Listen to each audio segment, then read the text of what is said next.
Hey cast iron fans, today we are talking about chainmail.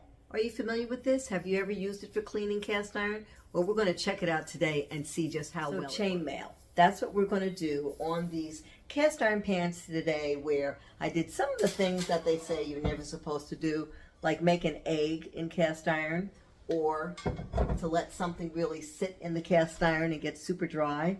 So I've got some challenges here today that we're going to put this chainmail to the test to see how much it can get through this. I'm Cecily from Cecily on Point, and if you like this video, be sure to like and subscribe and come back frequently because I'm always doing something about cast iron. So let's get out. It's sitting in the cast iron pan, and as you can see, I have a little bit of sticking going on there as well. So when your pan is really seasoned properly, it doesn't stick.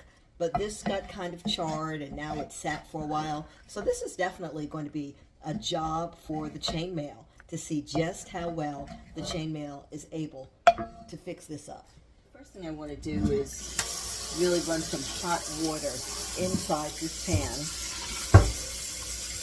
to get out any of the residual egg that we can. Egg is a really challenging thing in cast iron. It tends to really hold on. Even though it's a stick-free pan, the proteins in the egg have a way of really sticking. Okay, so we've got some hot water in here. Now let's take this chainmail and see how we do with it. I'm going around inside, and it looks like it's really pulling the egg out. Wow, look at that. That was a little effort.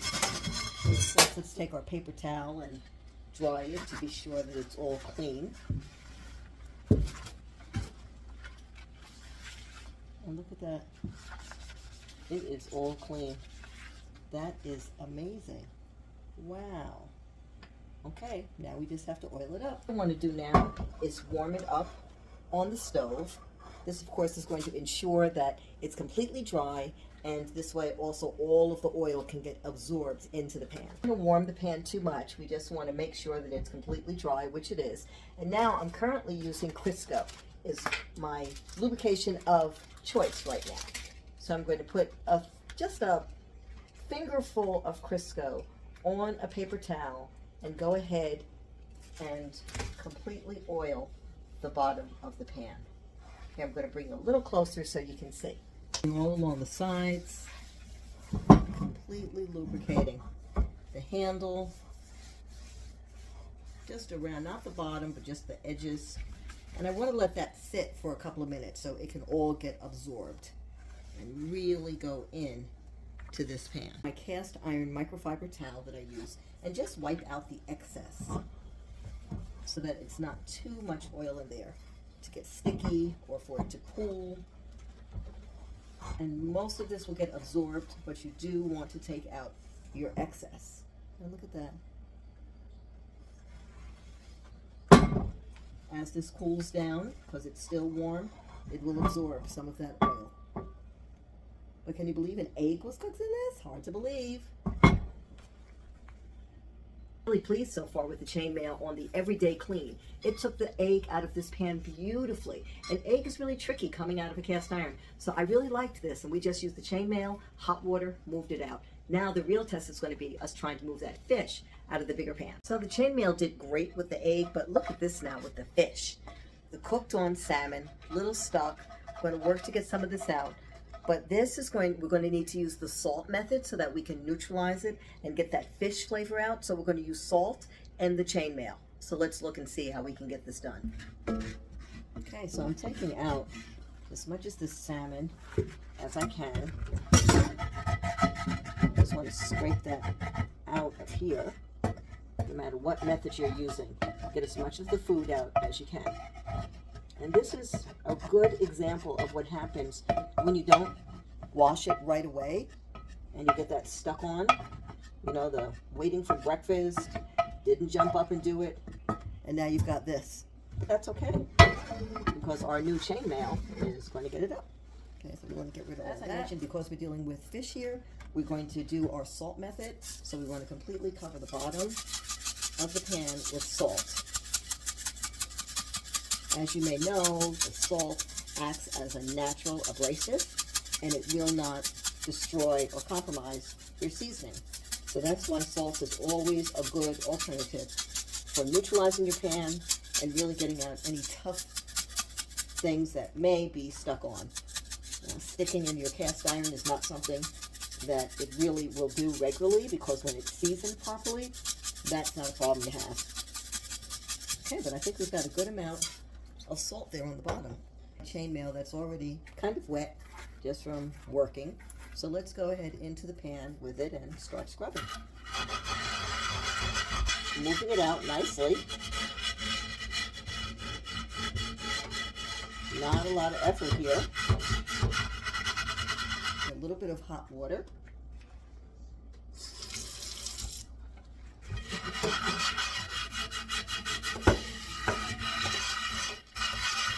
Maille is really doing a great job. Doesn't need a lot of effort at all. I love the way it's just moving all of this right out, and with such ease. So all we want to do when you're doing the salt method is we want to run some of the water, and look at how much of this has cleared out. You want that dirty water to run out, and you just want to rinse, and you can see all of that that's come out. Okay, I see we could use a little bit more. I see a couple of pieces here that are still hanging on in a stubborn way. So I'm going to dump this water here and go in and get those few pieces. You see those couple of pieces that are hanging in there? Go back in with our chainmail and move those out. Some hot water. And take a look at this. That really cleaned up that fishy pan so quickly. As you can see, it's not scratching the pan up. It's not stripping it. The water is now running clear, as it needs to be sure that you've got it clean. Let's take this out. Now let's take a look. Look at that. Pretty beautiful. Wow. Okay, so I'm just going to go in with my sponge just to give it a nice final sponging with my scrubby. That looks fantastic. Look at it. Beautiful. Okay, let's do our paper towel test. Be sure that it's clean. And it is absolutely clean. Look at that. Okay, we're going to now move it to the stove so we can heat and we can oil it up. So put this pan on here for it to dry completely. With a little bit of assistance here, taking out some of that excess water. It looks really cleaned so nicely with that chainmail cloth that I'm using, which is always great. And you can see it's drying as it's sitting on the flame. And how so much of the lubrication, the oil, has been absorbed in this. How good this looks.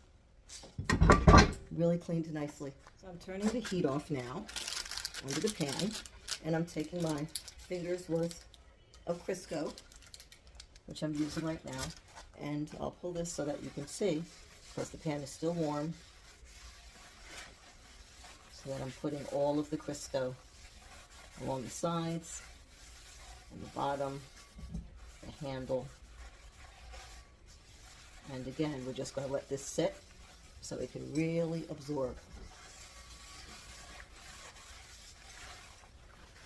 Like on the smaller one, I'm wiping out the excess in this pan so that it will not get sticky, and as it cools it will absorb. But this is what it looks like right now. Absolutely beautiful. And more of that will, of course, the pan will drink more of this up over time, but this is how you want it to look. And this had fish in it. Looks fantastic, and absolutely no smell. Nothing leached into the cast iron, which is what we want to avoid. Any leaching of flavors or scents, and our seasoning is still intact. So, the chainmail, I'd say, is a hit. I really like it, and I hope you like the way it cleaned as well. So this to me is perfect for cleaning the cast iron pans. Speaking of which, look at how nice this looks. As you can see, it drank up a lot of the oil that was in it, as did the small one. It's hard to believe that this one had egg in it and this one had salmon, fish in it. And they both look beautiful from the chainmail and from the oiling. So think about picking it up. It's really great. So thanks for watching Cecily on Point. Make sure that you like and subscribe. Come back frequently because I'm always doing something about cast irons. See you soon. Be good to your cast irons and they'll be great to you. Take care.